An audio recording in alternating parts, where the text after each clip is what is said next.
Need of reciprocity.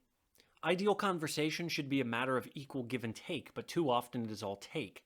The voluble talker or chatterer rides his own hobby straight through the hours without giving anyone else who might also like to say something a chance to do other than exhaustedly await the turn that never comes. Once in a while, a very long while, one meets a brilliant person whose talk is a delight, or still more rarely, a wit who manipulates every ordinary topic with the agility of a sleight of hand performer to the ever increasing rapture of his listeners.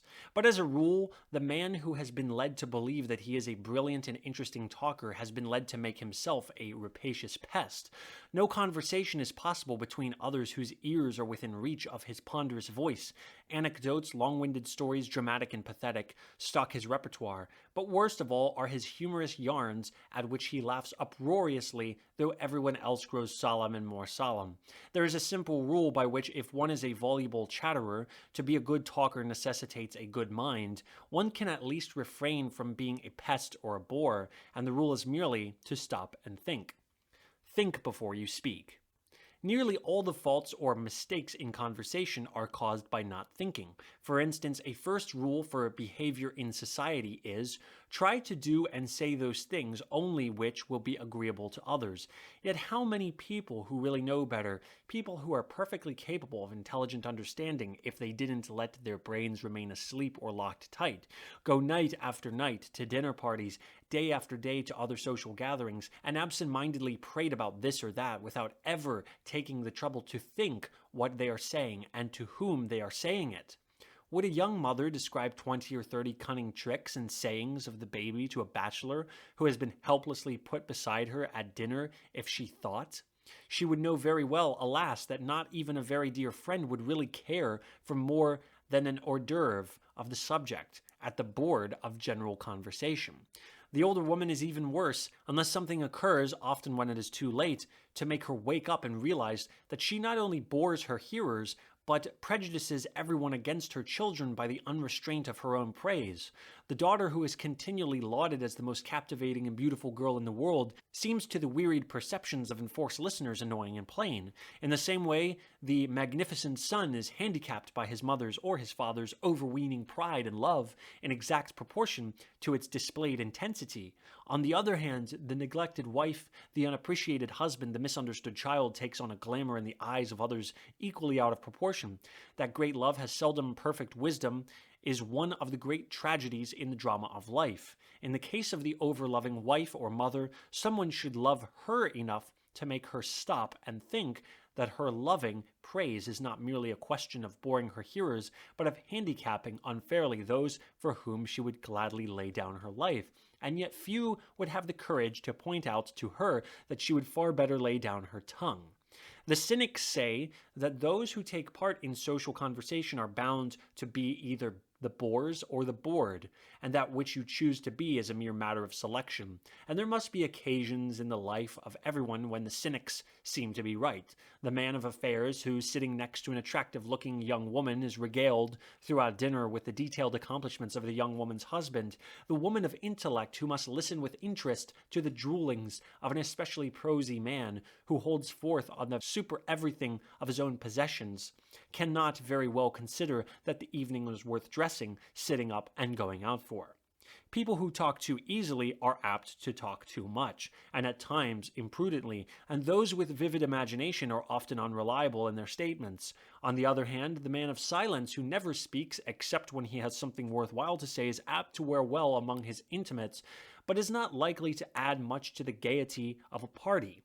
Try not to repeat yourself, either by telling the same story again and again, or by going back over details of your narrative that seemed especially to interest or amuse your hearer. Many things are of interest when briefly told and for the first time. Nothing interests when too long dwelt upon. Little interests that is told a second time. The exception is something very pleasant that you have heard about A, or more especially A's child, which having already told A, you can then tell B and later C in A's presence. Never do this as a habit, however, and never drag the incident into the conversation merely to flatter A, since if A is a person of taste, he will be far more apt to resent than be pleased by flattery that borders on the fulsome. Be careful not to let amiable discussion turn into contradiction and argument. The tactful person keeps his prejudices to himself, and even when involved in a discussion says quietly, "No, I don't think I agree with you," or "It seems to me thus and so." One who is well bred never says, "You are wrong," or "Nothing of the kind." If he finds another's opinion utterly opposed to his own, he switches to another subject for a pleasanter channel of conversation. When someone is talking to you, it is inconsiderate to keep repeating, "What did you say?" Those who are deaf are often obliged to ask that a sentence be repeated, otherwise their irrelevant answers would make them appear half-witted. But countless persons with perfectly good hearing say "what?" from force of habit and careless inattention. The gift of humor.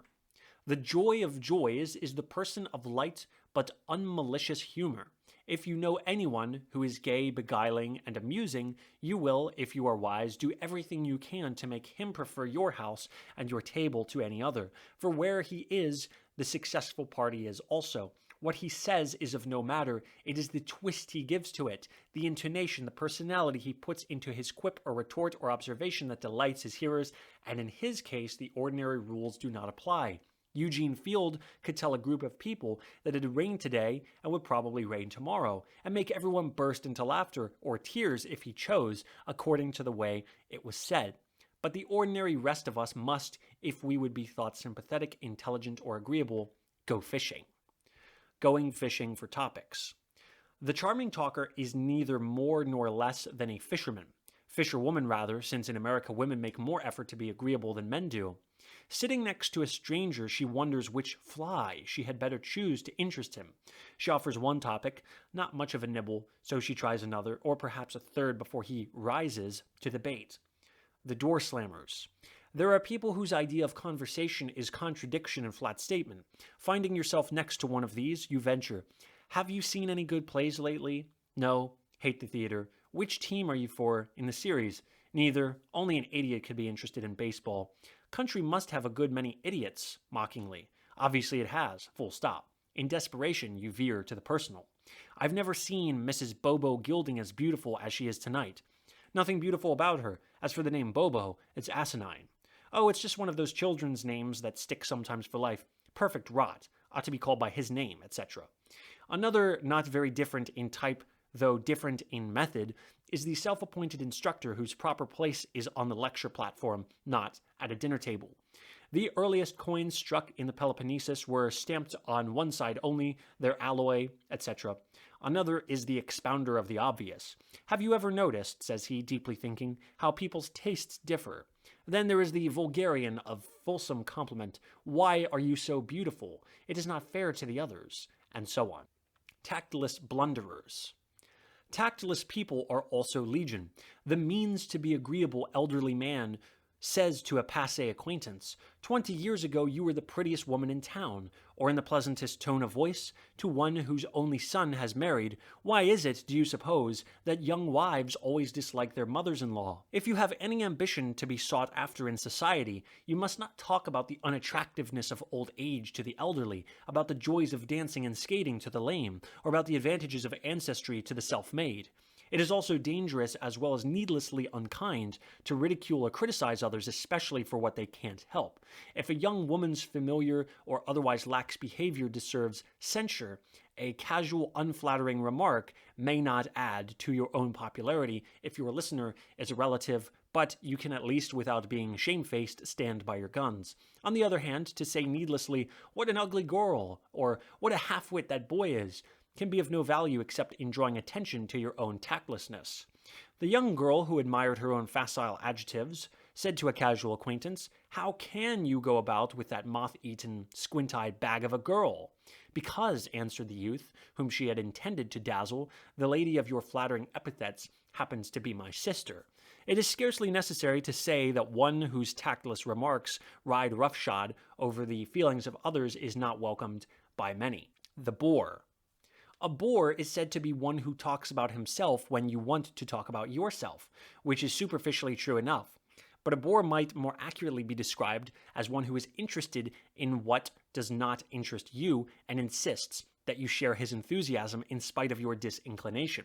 To the bore, life holds no dullness. Every subject is of unending delight. A story told for the thousandth time has not lost its thrill. Every tiresome detail is held up and turned about as a morsel of delectableness. To him, each pea in a pod differs from another with the entrancing variety that artists find in tropical sunsets.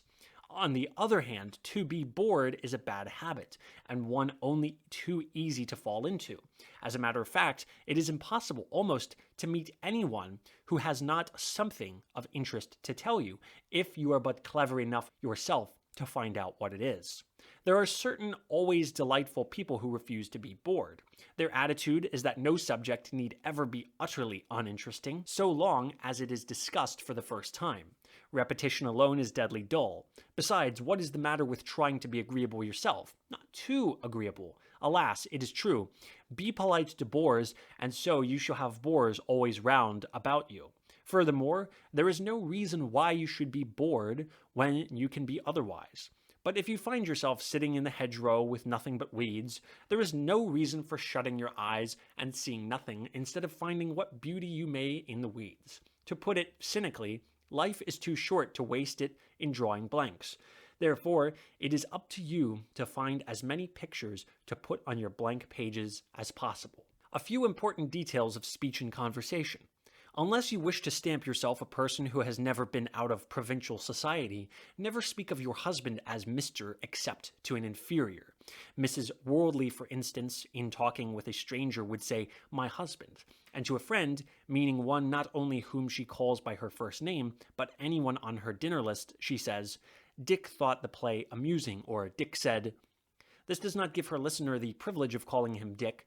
The listener in return speaks of her own husband as Tom, even if he is 70, unless her hearer is a very young person, either man or woman, when she would say, "my husband." Never "Mr. Older." To call your husband Mr. means that you consider the person you are talking to beneath you in station.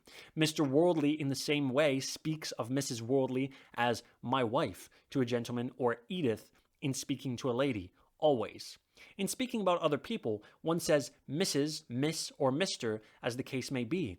It is bad form to go about saying Edith Worldly or Ethel Norman to those who do not call them Edith or Ethel, and to speak thus familiarly of one whom you do not call by her first name is unforgivable. It is also effrontery for a younger person to call an older by her or his first name, without being asked to do so. Only a very underbred, thick-skinned person would attempt it. Also, you must not take your conversation out of the drawing room. Operations, ills, or personal blemishes, details, and appurtenances of the dressing room, for instance, are neither suitable nor pleasant topics, nor are personal jokes in good taste. The omniscience of the very rich.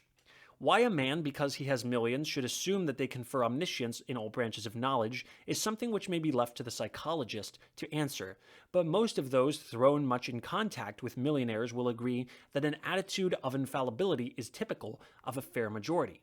A professor who has devoted his life to a subject modestly makes a statement. "You are all wrong," says the man of millions. "It is this way."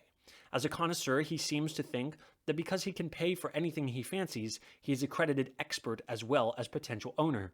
Topics he does not care for are bosh. Those which he has a smattering of, he simply appropriates. His prejudices are, in his opinion, expert criticism. His taste impeccable, his judgment infallible, and to him the world is a pleasance built for his sole pleasuring. But to the rest of us, who also have to live in it with as much harmony as we can, such persons are certainly elephants at large in the garden. We can sometimes induce them to pass through gently, but they are just as likely at any moment to pull up our fences and push the house itself over on our defenseless heads.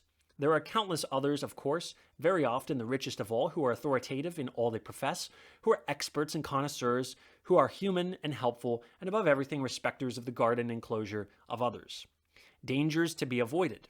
In conversation, the dangers are very much the same as those to be avoided in writing letters. Talk about things which you think will be agreeable to your hearer. Don't dilate on ills, misfortune, or other unpleasantnesses. The one in greatest danger of making enemies is the man or woman of brilliant wit. If sharp, wit is apt to produce a feeling of mistrust even while it stimulates.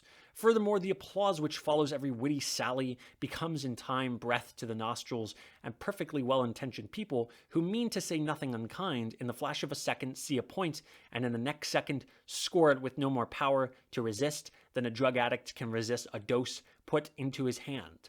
The mimic is a joy to his present company, but the eccentric mannerism of one is much easier to imitate than the charm of another, and the subjects of the habitual mimic are all too apt to become his enemies. You need not, however, be dull because you refrain from the rank habit of a critical attitude, which like a weed will grow all over the place if you let it have half a chance. A very good resolve to make and keep, if you would also keep any friends you make, is never to speak of anyone without, in imagination, having them overhear what you say. One often hears the exclamation, "I would say it to her face." At least be very sure that this is true and not a braggart's phrase, and then 9 times out of 10 think better of it and refrain. Preaching is all very well in a textbook schoolroom or pulpit, but it has no place in society. Society is supposed to be a pleasant place. Telling people disagreeable things to their faces or behind their backs is not a pleasant occupation. Do not be too apparently clever if you would be popular. The cleverest woman is she who, in talking to a man, makes him seem clever. This was Mademoiselle Recamier's great charm. A few maxims for those who talk too much and easily. The faults of commission are far more serious than those of omission. Regrets are seldom for what you left unsaid. The chatterer reveals every corner of his shallow mind. One who keeps silent cannot have his depth plumbed. Don't pretend to know more than you do. To say you have read a book and then seemingly to understand nothing of what you have read proves you a half-wit. Only the very small mind hesitates to say, "I don't know." Above all, stop and think what you are saying. This is really the first, last, and only rule. If you stop, you can't chatter or expound or flounder ceaselessly, and if you think, you will find a topic and a manner of presenting your topic so that your neighbor will be interested rather than long-suffering. Remember also that the sympathetic, not apathetic listener is the delight of delights. The person who looks glad to see you, who is seemingly eager for your news or enthralled with your conversation, who looks at you with a kindling of the face and gives you spontaneous and undivided attention, is the one to whom the palm for the art of conversation would undoubtedly be awarded.